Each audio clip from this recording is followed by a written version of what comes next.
otro de los temas de la semana viene siendo ya de varias semanas, ¿no? Porque más allá de que se judicializa el tema, porque para eso está la justicia, además el conflicto continúa. Puertas adentro de la municipalidad con asambleas, puertas afuera ya tomando sobre el final de esta semana también distintos sectores en las calles de Córdoba con quema cubierta, bombas de estruendo, etcétera, etcétera. Presentamos el informe sobre el conflicto de la municipalidad y después hablamos del tema con el doctor Sapia.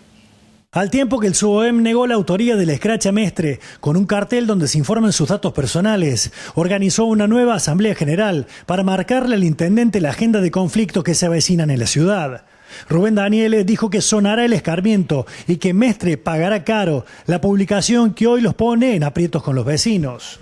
Señor intendente, lo he visto, diría que suelto de cuerpo,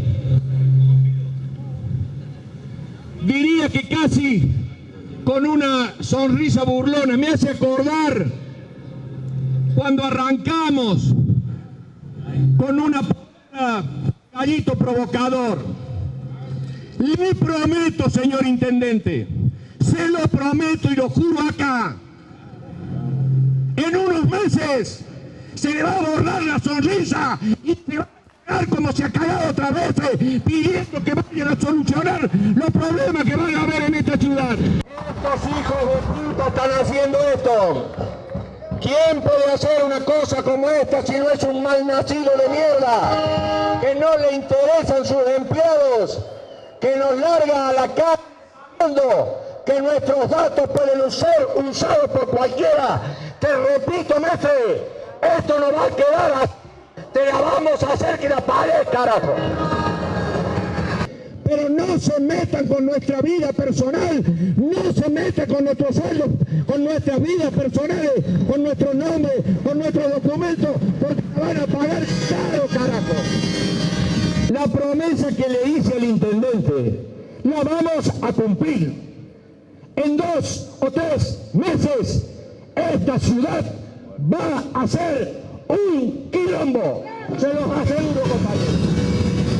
Amenazar a la propia ciudad, porque los funcionarios, los empleados municipales, todos los empleados, los muy buenos empleados municipales que tiene este municipio y algunos que todavía siguen sin entender que son servidores públicos, todos cobramos nuestro sueldo de las arcas municipales, que se nutren de los recursos que pagan los vecinos.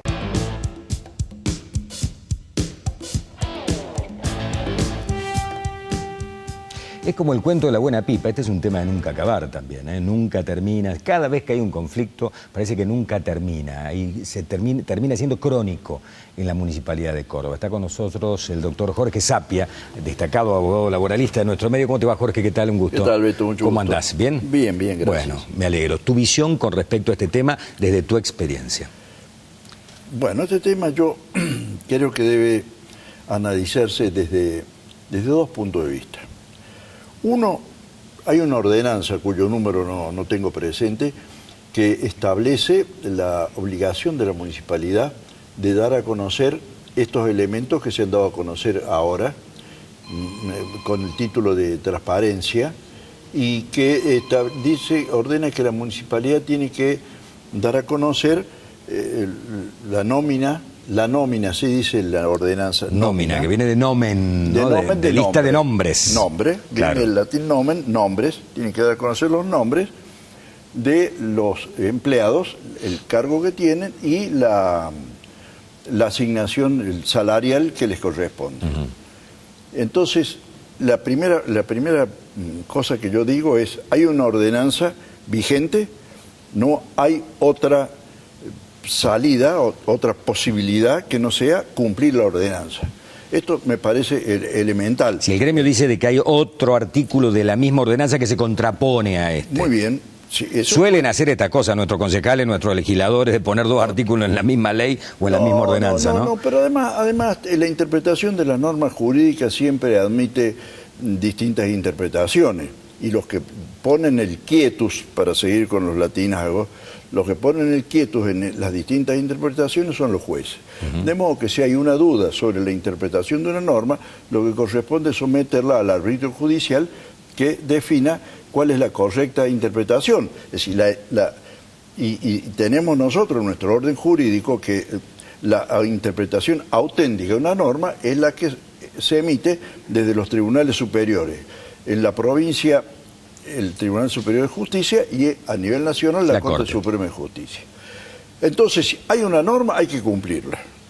Si hay una interpretación distinta, hay que someterla a la justicia.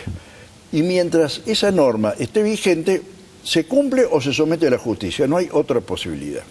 Pero después está el otro aspecto, el que tiene que ver con el concepto básico que informa la norma.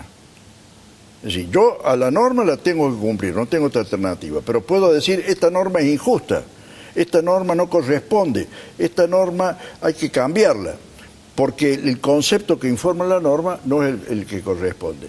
Y entonces yo digo, yo personalmente, yo soy un ciudadano que paga sus impuestos, los impuestos municipales que llevan el nombre de tasa. Yo pago los impuestos. Y a cambio de esa prestación impositiva que yo hago, necesito una contraprestación en servicios.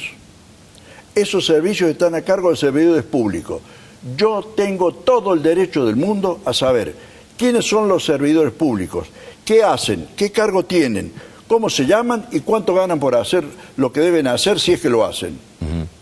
¿Esto Entonces, es desde siempre o ahora con este tema de la transparencia? Esto es desde siempre. El Rosario hace 5 años que lo tienen en vigencia. Sí, o más. Ahí tenemos nota. ¿Querés que veamos lo de Rosario? Tenemos justamente el ejemplo. Siempre se compara Rosario con Córdoba, ¿no? Sí, inclusive por la cantidad de habitantes. Son ciudades más o menos parejas, ¿no? Claro, por supuesto. Bueno, y tenemos un informe del informativo de Tele 8 que está justamente relacionado con el tema de Rosario. Mientras en Córdoba sigue la polémica por la difusión de los datos personales de los empleados municipales, que incluyen los salarios que perciben mensualmente, otros municipios de la Argentina tienen incorporado en sus portales estos servicios, estos datos, para la atención del público en general. Tal es el caso del municipio de Rosario, que desde el año 2002 cuenta con una sección de personal en la web, donde se puede acceder públicamente a las remuneraciones de los empleados. El contenido se encuentra disponible en formato PDF y responde a información del año en curso, agrupado por secretarías.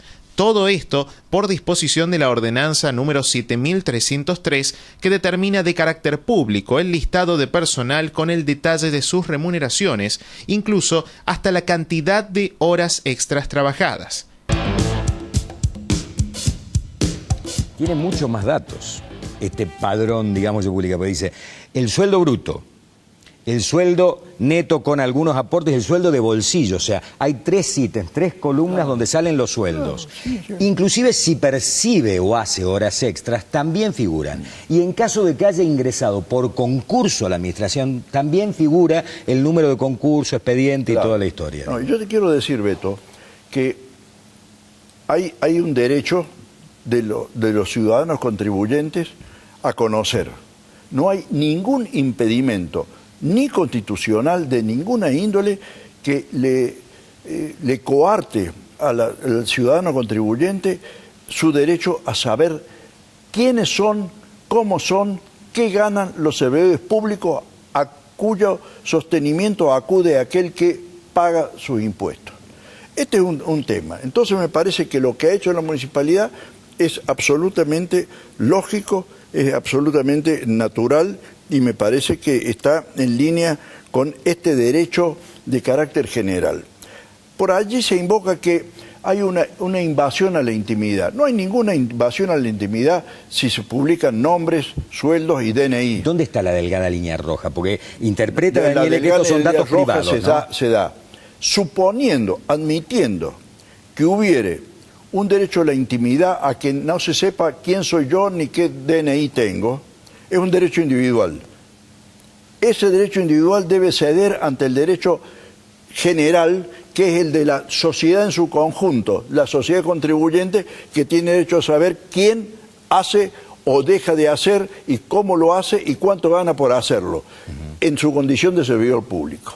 Y entonces me parece que ahí esa delgada línea roja cede, porque hay un interés general que prima sobre el interés individual. ¿Qué va a pasar en la justicia? Acá hay 2 aspectos. Sí, hay y una tercera cosa que te quiero decir antes que vayamos a la justicia. Sí, no hay afectado ningún derecho laboral. El derecho del trabajo, el derecho del trabajo atiende a preservar la dignidad del trabajador y sus derechos esenciales en punto a la prestación del servicio, en punto a las condiciones en que se presta el servicio. Esto no tiene nada que ver con esto, no hay una afectación que tenga que ver con el derecho del trabajo. Dos aspectos en la justicia. Fuero penal, hay una demanda penal del gremio contra el intendente y hay, por esto que acabamos de escuchar de Daniele, una actuación de oficio de un fiscal, González, Sí. que dice, bueno, a ver si hay amenazas acá, ¿no? Sí. La demanda penal contra el intendente por haber publicado la nómina, ¿vos crees que puede cuajar, no, en la justicia? Vos sabés, Beto, que yo soy laboralista, no penalista, pero prima facie me parece que no podría prosperar, me parece que no tiene sentido, porque, ¿dónde está el dolo? ¿Dónde está la actitud dolosa de la municipalidad hacia esta publicación? Yo no lo veo, no sé, y confieso que no soy penalista, pero yo no veo que haya una actitud Y con respecto dolosa. a la actuación del fiscal González, con respecto a él, ya ha sido condenado una vez Daniele, Sí, ¿no? Daniele se entusiasma cuando está en la tribuna y entonces agarra velocidad y después no le resbalan los frenos. Y entonces dice cosas que lo llevaron a ser condenado una vez por un exceso verbal. Esto ya tiene precedente. ¿En cuánto tiempo la justicia, digo, porque si no se expide la justicia, no, claro, y si bueno, pasa el plazo, digamos, la gente está con asamblea en doble turno, en la calle, están ganando la calle, los muchachos. Hay problemas, o sea que cuando hay asamblea, o cuando hay asamblea general, por ejemplo, las escuelas municipales no dan clase, porque los docentes no van a la escuela, directamente se van al centro para participar de la asamblea. Entonces, los chicos pierden día de clase, en los hospitales hay problemas. Vamos por parte de esto. Los que van a la asamblea. Los que van a la el asamblea, nutrido grupo que va a la municipalidad, ¿no? tiene 10.000 o 11.000 empleados y a la asamblea van menos de 1.000. Entonces la gente no va a trabajar y se va a su casa. Pero no va a trabajar. Pero no va a trabajar. No va a trabajar porque el sindicato decidió que no trabaje, entonces no trabaja. ¿Qué es lo que tiene que decidir la justicia con respecto a esto, digamos? Porque está arrancando, porque los tiempos de la justicia siempre son lentos, la justicia debería resolver este tema no más allá de una semana, 10 días, porque tiene que trabajar sobre la inmediatez que genera la situación de conflicto. Si esto se tira como el caso Nisman, ¿no? Bueno, entonces no tiene ningún sentido ni la denuncia ni nada, ¿no?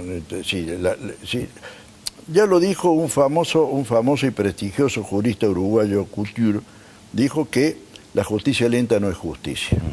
Esto todos sabemos. Hay un antecedente, ¿no? Que es la presentación que hicieron algunos empleados de la empresa provincial de energía por un tema similar, la publicación de su nombre, documento, de qué sé yo, y dijeron no corresponde, digamos. La justicia en 48 o 72 horas resolvió. Vamos a ver ahora qué tiempo se toma para resolver en este caso, ¿no? Esperemos que no sea demasiado largo. Dejamos de lado este tema, otro de los temas de la semana que está vinculado a lo laboral también. Veníamos con cierta tranquilidad en la Unión Tranviaria Automotor desde la intervención. Estamos acostumbrados a un nivel de beligerancia. ¿Cuántas charlas hemos tenido por ese tema? Estamos acá. Claro, En 10 años de programa hemos tenido 20 charlas a lo mejor relacionadas con el tema, ¿no? Sí. Desde la intervención es como que todo venía más tranquilo, paritaria nacional, todo venía más tranquilo. Bueno, este jueves hubo ya inconvenientes, se resuelve a última hora de la noche hacer asambleas en los horarios de ingreso a los colegios y para ir al trabajo y en lo de vuelta, en relación al tema. Sí. Entonces se complicó también. ¿Quién toma esa decisión? Algunos delegados de algunas empresas. Algunos delegados. Entonces lo que estamos representando, a ver, pongamos las cosas en su lugar. La UTA Córdoba es una seccional, es una dependencia administrativa de la UTA Nacional. La que tiene la potestad de negociar colectivamente y definir los términos de los convenios es la UTA Nacional, no la seccional Córdoba, primero. Entonces lo que acuerda a nivel del convenio colectivo la UTA Nacional debe ser de acatamiento obligatorio para las seccionales de la UTA Nacional.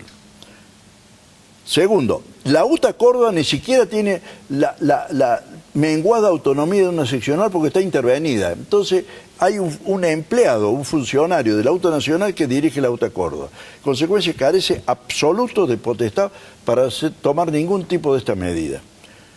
Lo que ha pasado es una decisión tomada por delegado que revela la existencia de una situación de la que la ciudad de Córdoba ha sido rehén en más de una oportunidad desde hace mucho tiempo, que es la interna entre los delegados del sindicato, donde otra vez aparece, como en el tema del municipal, que la población queda frente a los servicios públicos, queda sometida a las determinaciones de un grupo de personas que privilegian una situación personal, y acá ni siquiera hablo de una situación colectiva de carácter sindical, porque es una decisión de delegados, que privilegian esa situación personal con un total desprecio de lo que le interesa al común de la gente. Se planteó de que es posible que planteen un paro general para la semana que viene por este tema. ¿Podría ser declarado ilegal cuando ya se resolvió a nivel nacional la paritaria? Yo no creo en las declaraciones de ilegalidad, porque creo que no tiene ningún efecto. Además, no hay ninguna ley que diga cuándo hay una huelga ilegal o no. Lo que yo creo que es una huelga que no corresponde a una seccional y menos a un grupo de trabajadores como en este caso. La Corte Suprema de Justicia de la Nación, en junio del año 2016, en el juicio Orellana, Corte Suprema de la Nación, declaró, cosa con la que yo comparto, que el derecho a ejercer la huelga no es un derecho ni de un trabajador individual, ni de un grupo de trabajadores, ni de una coalición de trabajadores, sino de la organización sindical con personalidad gremial. Es la UTA nacional. De modo que si se hace una huelga, la huelga no hace falta que nadie la declare ilegal. Es una huelga que está fuera del orden jurídico. Bien, y no corresponde otra cosa que descontarle el día del día de paro. Gracias, doctor Sape, por haber estado con nosotros. Gracias, Jorge. Muchas gracias.